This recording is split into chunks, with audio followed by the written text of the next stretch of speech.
রায়টা আমরা এই রায়ের জন্য সারাদিনই অপেক্ষা করতেছিলাম বা সারা মাসেই অপেক্ষা করছি যে কবে এই রায়টা আসবে।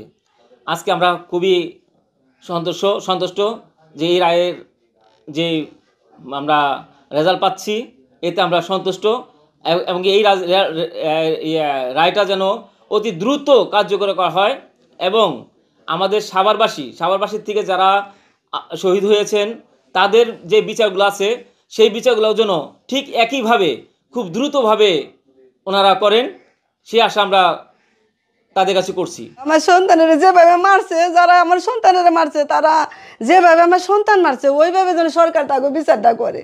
আমরা যেন ওই বিচারটা দেখতে চাই যে সাভারে এতগুলো গণহত্যা করলো শহীদ পরিবারে, তাদের বিচারগুলো যেন দ্রুত